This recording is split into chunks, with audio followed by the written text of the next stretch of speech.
on, guys? Welcome back to the channel. If you saw my last video that I made on my 421 Serval, you know what this video is going to be about. So this bike is a 10mm DM. It's a plus 10mm stroker with a DM top end, which is a 78mm bore, and it is 611 cc's. Obviously, like I said, if you saw the last video, this bike is done up a lot more than the other one. So a couple things I want to talk about these type of motors is that when I first had this motor built, probably, I don't know, 5 or 6 years ago, a lot of people told me that you really can't trail ride such a big motor in the woods. So I just want to put this to bed now, because I did it for about 4 seasons with really no issues, and it is possible to do. Obviously, you know, with a motor that's this type of size, you're going to run into some traction issues on the dirt with it. There is some things you can do, like you could cut every row off on these tires, and that will help you get some straight line traction. And of course, you could shorten up the swing arm. I just originally bought a +6 for this because I thought it's what I needed, but now that I know better, just for dirt and trails, you would want to run a stock arm just to help get some better traction. And the dunes, this is probably like the perfect swing arm, and that's why I keep it on there. But all right, let's kind of get back into this. So like I was saying, trail riding it, it's possible. The motor does run hot. You know, you gotta do as many of the cooling mods as possible. You gotta get the big impeller, you gotta run the engine ice, you gotta get the oversized radiator. And the most important thing to do is, because like I said, obviously the motor is gonna run hot. It's gonna run at least 200 to 210 for the majority of the whole time that you're riding. You do have to get a temp gauge so you can keep an eye on it. And the most important thing is to keep airflow going through that radiator. That's gonna keep it at a happy medium where the, you know, where the motor is still running okay and it's not like overheating. Another thing that you probably want to do is, I'm assuming you're not going to be running alcohol in the woods because it's kind of pointless. Yes, it may keep it a little bit cooler, but you're going to burn fuel twice as fast. And you know, this thing's currently running on 110 raised fuel, which is leaded, and it, you know, I'll go through a tank easily in an hour with 2 41mm carburetors on there. But what you got to do is just make sure that you run it pretty fat on the jetting just to keep it a little bit cooler. So it is possible. Is it needed? No, but it is a lot of fun. You know, I wish I did get to try this on a stock swing arm, but I'm really not putting any more money into these things at the current time because, you know, I spent so much doing it the first time I did it right. Literally, I bought a frame with the title, and that was kind of everything else on this thing, except for maybe like the front hubs. And that might be about it. Everything else I bought brand spanking new. So the quad was 100% brand new. And that goes for like every part. And I'll go over every part in a little bit in the video. So like I said, the motor runs on 110 right now. You know, race fuel. And it is a pretty powerful motor. And I didn't really notice how much power it does have till I took it to the sand dunes in Oklahoma, you know, with some actual paddle tires, and I was very impressed, very happy with it. So if you want to see kind of what this thing's making, I'm going to show you a dyno chart in a second. So just some notes on the final numbers before you see it in the chart and everything. So the way that I had this motor kind of set up was, it's really not ported a lot, if really anything, for the most part, just because of the application that I was trying to use it for. But you will see in the dyno graphs and the torque graph that I'll be showing you that it's a monster. Like, I'll just wait to show you the dyno charts, and it kind of will speak for themselves. But all right, so let's go show that now. All right, guys, so here's the dyno chart. Trying to back a little bit so it's a little clearer. So the bike ended up making 122 horsepower and 69 torque. And just a couple things to consider when you're talking about those numbers is that the motor it could be ported a ton more. Like I said, the motor was really not ported that much, just because I didn't really need top peak horsepower, and I wanted to have those good curves, especially with the torque curve, you know, for like woods riding, because that was kind of what it was intended for. So, you know, if I want to in the future, obviously I could, you know, maybe, you know, I could send the cylinder back out, or I could send the whole motor if I just want them to go through it. And obviously I'm pretty sure you could probably gain like an easy 10 horsepower just from giving it a good port job, because like I said, it's really not ported. I don't want to say it's detuned for the woods, but obviously it has a ton more left in it. Probably easily a good 10-12 horsepower or more, give or take, you know, with how aggressive you want to go with the porting. But I just wanted to show you the chart. Like I said, plenty of power, and easily, let's say 32 horsepower, 33 horsepower more than the Serval, which is great. With the plus 10mm stroke or crank, the power does come on pretty quicker. But I mean, just look at these curves, guys. This is a good torque curve. It's not like the torque curve starting at like 8 and then it's peaking out over here. Like, it gets on pretty quick and then it stays, just like the Serval motor did. And that was kind of like the whole point of building this motor, was to really just get a good torquey motor. Obviously peak horsepower wasn't our main concern. And let me just go to, because I do have another chart with just with the torque curve. So you can see on this one, there's actually I believe this was the same motor on the blue and the red line, and the green line was another one. And you know, just from looking at this, you could see that from, you know, right around, it's just mouse the it's just a picture, okay, but you could see right around, you know, 6,000 RPMs, it just shoots right up. Where on the other DM motor that he made, you know, this thing, I wish I had the actual numbers on the left so you could see it, but unfortunately I don't have it. But obviously it's making a bunch more torque, you know, way lower in the RPM, like from there to there. That's a pretty good jump. And you can see just the torque just jumps up instantly, which is exactly what I was looking for. I was kind of looking for, you know, almost that like diesel motor with the good torque. So that's what we ended up achieving. And I think that was actually the first runs before, you know, he actually did really anything to it, just to get a really good base number. Because what are these, 62 and almost 63. Let's see what the other one was. Yeah, so that was obviously the first thing before he really did any minor porting to it. So we gained around 5 horsepower torque with some very minimal porting, which was great. And it's just great to have that really fast jumping power and torque. So, and that's a different motor, but anyway. So like I said, this is the motor, guys. Very nice graph to it. Obviously there's a ton of potential left in this motor, and you know, maybe at some point I'll just end up sending it back to actually get some, you know, some more porting done, because there really isn't much at all, and we could get those numbers up pretty good. Obviously you can get this type of numbers you could probably make it easy 120 horsepower on a 10mm super Cub on race fuel, but it's going to be very peaky. You know, obviously it's not going to have this big jump of power early in the RPMs. It's going to be kind of lower. Actually, I'll just show you that graph, because that's what the other one was. Yeah, so that was a 10mm Super Cub, and as you can see, you know what I mean, you really got to be up there in the RPM range to start making some peak power. And when it's at peak power, it's just really, it's there and then it's gone.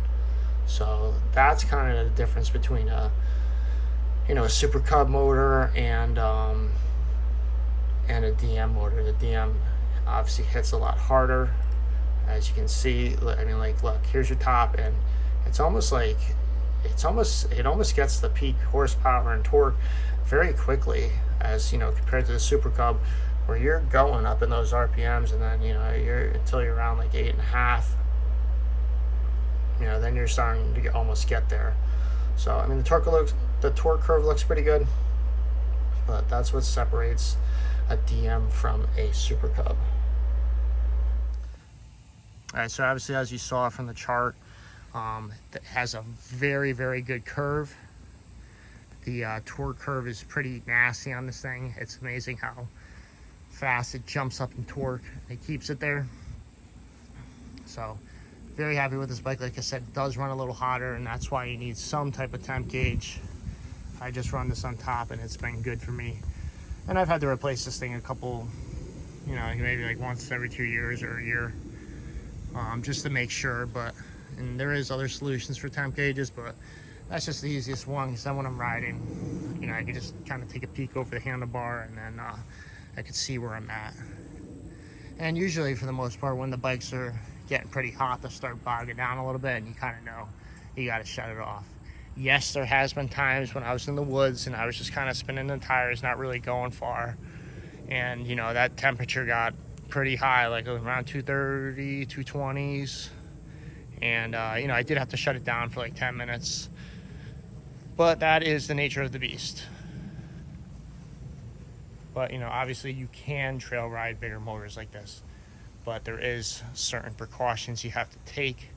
And you know, there is that possibility, and it's a pretty good possibility, depending on, I mean, if you have like trails that are pretty fast paced and open, where you can keep moving and getting good airflow through this thing, you'll be fine. But if it's really technical stuff, it's gonna run pretty hot, and you do got to pay attention to it.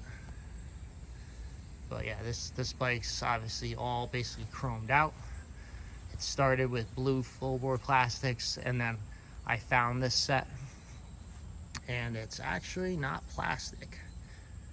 I believe this material is a type of brass that was chrome plated. They are a bit heavy, but the motor, with the power it's making, really not too worried about it.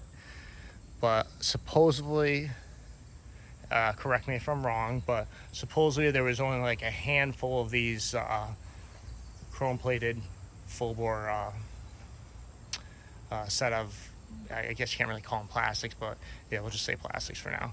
Yeah, there was probably only like a handful of these made, because when I called Full Bore and I spoke to them about it, I was just like, well, hey, well, you know, how much would it be for you guys to end up making a set of these chrome 4 gold plastics? I have one, but I'd like to have another one, just to have around, because you don't see any. And when I asked them, they were like, you have one of those sets? He's like, those are super rare. He's like, I would not get rid of those things, because to even make them nowadays, you're talking like $3 grand plus, give or take, is what they told me. So I was actually pretty blessed to find these, and I did pay a lot of money for it. I'm not gonna say exactly how much, but I did get a good deal as well. So it was definitely more expensive than a brand new set of Full Bore. So I'll just leave it at that. Anyway, so we'll go over, just like the other video, we'll go over all the mods on this bike. And I did miss a couple of them when I was doing the formal serval, just because I just wasn't really paying attention. So I'll try to make it quick. I'll start from the top. ODI lock-on grips, awesome grips, stay on tight. Once I got them, never bought, never grip again. Very happy with them. I do have the C5 series on this, and it's a pretty good one. Maybe at some point I may end up selling these and just getting the 6s, because they're a little bit better, but they're very similar, so can't go wrong with that. Let's see, some type of handlebars. What are these, T2 handlebars, or some type of low bar. They fit pretty good, and it's just kind of what I had at the time, and I liked them, so I stuck with those. We have the brake reservoir polished, obviously steel braided lines, and you know, like I said, the ASV, the billet, which is nice. This is supposed to actually be over here, but I don't know, when I was riding in the woods, I was just like, you know what, maybe a nice little handguard wouldn't be too bad. But obviously at some point I'll throw this back over here. I just never really changed it. We got a Chariot throttle housing. This is the original one, and they did always have a little bit of play in the lever. The second generation, which you'll see on the bigger motor that I'll be doing in another video, so you have to make sure you stay tuned for that. It's a little bit, it does have a little bit less play in it. And you gotta understand, you're throwing, you know, you're trying to open 241 millimeter carbs, so the throw is pretty big. So I do have this jacked up a little bit, so when I press it, you know, it's actually able to get them up without it being over exaggerated. I forgot the type of headlights these are, but they're okay. They just look good. It's, you know, I didn't really get them for function. They were just a little bit, you know, just add a little bit of bling to it and have a little bit of light if needed. We'll go to the front end. Obviously, we got a Duncan bumper. Very nice piece, expensive, but again, very nice. We have the sport style LSR +2+1 A-arms. And these are good, and the reason I got it, like I said, the sports style ones was because I had JDS Customs make custom skid plates for this. And yeah, ever since I sent them the arm, they've been available to anybody, and they do bolt up to a lot of +2+1 standard length travel arms. So like I said, keep your stuff nice. Obviously, I've taken them off because I just really ride this in the dunes now, since I have the you know, the trail beater over there. So I usually just ride that in the woods now, and I kind of just keep this for the dunes. Let's see. Yeah, this thing got scratched up a little bit. I don't know if it was from the power washer, it could have been. But yeah, calipers are polished. We do have some Hyper B-Lock rims on here. And obviously I know they're heavy, but at the time, like I said, I was trail riding it, and you know, the weight wasn't really an issue, because to keep the front end down or do anything like that, you know, it did help out. So like I said, here are these chrome full bores. Obviously they are chrome plated, and someone added a little bit of purple paint on there, which looks good, but you cannot find these really anywhere. If you do, you might want to buy a set. Obviously the rear, it's got the little logo on it, the full bore logo. And this is a basically an alligator typed skin. That's a silver that looks pretty good with the chrome. We have you know, aftermarket gas cap. I forgot who made it, but I think it was Claude, maybe. But someone made those. Those were pretty cool. Pro Armor kill switch. I've been using those. They've been good. A JDS pointed grab bar. Oh my God! Everybody's like, it's pointed. Da da da. You know, if someone crashes into you, one, they're riding too close, number one, and number two, it works okay, but it does look pretty sick. So, all right, so we got that. This is the second generation of this AC Pro pegs. Like I said, you know, if you saw in the other video, you had the nets here, but then the back, it had this plate, but the second generation has this. And of course, there's still the back plating. And actually, the first generation, if you look right here, this is a kickstart stop. They added this. The first one didn't have it, but obviously on mine, I had my buddy weld on another piece to basically mimic that, so that when you're pushing the Kickstarter down, it doesn't end up hitting here and destroying your Nerf bar. We got the PWR radiator hoses, which I don't think you can get anymore. Apparently they're kind of expensive and kind of rare now. We have some kind of a custom sure big bore pipe. You can see the front end of the pipes are definitely a little bit different. And these were kind of made for the motor, which was good. I mean, I don't know if it's really any better than an off-the-shelf one, but they did run pretty good. 41 millimeter PWKs. Obviously, those are polished. The cylinder's polished. And the whole motor is 100% chrome. Cascade, you know, water pump housing cover, water pump cover, whatever you want to call it. Obviously, we have the lockout, the chrome Kickstarter. This is a polished brake reservoir. And let's see, what else we got on this thing? Yeah, I mean, like I said, this thing's motor is pretty big. It takes CR500 reeds in there. A powerful motor. Usually this whole back end is all polished up nice, but I just kind of been lazy and I haven't polished it because after a couple minutes in the sand, all that stuff, it just ends up turning gray aluminum like it was now. But what else? Obviously we have our stage 5 Elka rear shock in the back, also in the front, which was all set up for my weight. These are very nice shocks. They're expensive, the top of the line Elkas that are currently available. So those actually are very nice. And at some point, you know, I was running the just the Stinger 2s without the silencers at the dunes, but I'm just keeping the silencers on there just to keep it a little quiet. So if I start it up around here every now and then, it's not totally getting everybody on the whole fucking block pissed off. But let's see, yeah, there's the hyper rear rims, ambush rear tires. Like I said, cut every other row, and these were just kind of a quick cut. They were done pretty shittily. Not really good, but these tires are kind of shot anyway. What else? So polished rear caliper. Some type of disc. I had to change it out actually.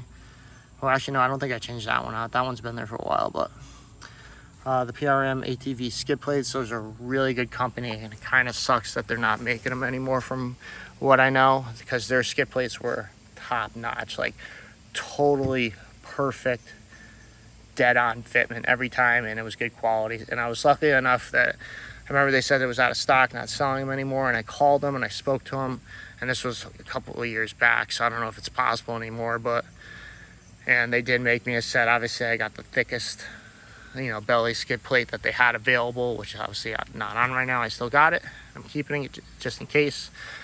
Yeah, so I gotta just take that skid plate off because that's the only one left, and I just haven't done it yet.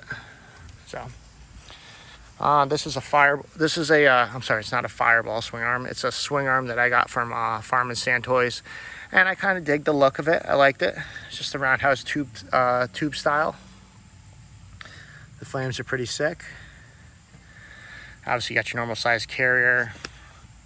So the axle, the nut, the hubs, those are all LSR accessories. They're pretty expensive obviously, but like I said, I didn't spare really any expense for the most part on this build. It was a lot when I was all said and done, so probably could have bought a new car or something, but yeah, these things obviously give you a lot more smiles per hour instead of miles per gallon. So yeah, that's kind of like the back end of it. Got the pipes, grab bar. Yeah, obviously we've got the Cascade gear slammer. I just love that shifter. It's an awesome shifter. And like I said, usually like these Nerf bars and everything else is usually, it looks like chrome by the time I'm done polishing it, but I just haven't done it. And you know, maybe during the winter I'll do some. I'll start polishing it up back again, but we'll see. But yeah, the Elka shock's awesome. Obviously I'd probably go with Fox now if that was the case, just because they're a little lighter, and obviously they've been proven to be good. We do have a dual pingle, which is chrome, and it actually has a reserve on it. It's not a lot of fuel like a normal reserve would be on the normal petcock, but it does give you a little bit of gas. I don't know, well, obviously with this motor you're not going to get too far with it unless you're really putting, and obviously that would be the whole point of it, but it is there. So obviously this would be off in the middle. If it was pointing forward, that's on. Or actually, I'm sorry, in the middle would be reserve, and then when it's pointed over to the right side a little bit, then it's on, you know, just regular on. Yeah, everything was polished on this thing, man. You got the DWR case saver, or DRW, whatever it is. It's one of those two. But yeah, those case savers have always been good. Obviously, I just threw this nut on here really quick to put this back on because I was actually going to go clean the carbs. They've been sitting for a while, and I'm actually going to go down one or two on the main jet just for the dunes because the plugs were like dark black. So but yeah, guys, tell me guys what you think about these videos and this build. Obviously there's a lot of money invested in this thing, as you can see, and it's all chromed out. It's not for everybody, but like I said, it's super nice, and it is a blast to ride. I'll show some video clips of it now, since I really don't have any 110 gas on me, so I'm not going to start it when there's nothing in there. So let me go show you some clips. One last thing that I wanted to show you guys, and this is what I do for all my bikes. So obviously with the lockout cover, you're going to experience, yeah, I'm missing a spring over there. You're going to experience that with the type of brake lever. I know they do have some that bend, but they never actually clear, you know, this cover part 100%. It's never cleared. I mean, if you know a lever that clears it 100% with it going all the way up, let me know. I think there is one out there maybe nowadays, but I don't know. So the first, like I said, to make sure that this thing was not hitting it, I took a piece of clear glass gas line, which obviously is super dirty now just from years of sand and dirt and getting in there, and I literally just cut it, and then I place it over here, and then I zip tie it on. Now what this will do is when this goes back up, it's not going to keep hitting on the cover. And what will happen is over time, if you don't have some type of, you know, cushion on there, and if it's up against it, it's going to start eating away at your clutch cover. And obviously I don't want to do that on this thing.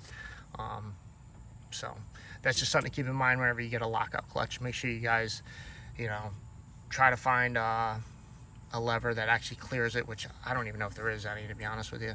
But like I said, even with that type of lever, I think there is one, because I do have it on the drag bike, which will be in the next video. It almost clears it, but there's one little spot that still touches it, so it's like, you know, and it kind of sucks. You just kind of deal with it, because look, I have like no space in between with the current setup that I'm running with these AC ProPeg Nerf bars. There's no room to really like bend the lever out more, and it's going to tap the clutch cover, so it is needed to do that just to save you guys a few bucks. So just a quick little tip, and obviously I could use I guess a washer over here in the spring, but that's obviously off right now. So all right, let's get back to the videos. Just wanted to include that really. It was right in my face.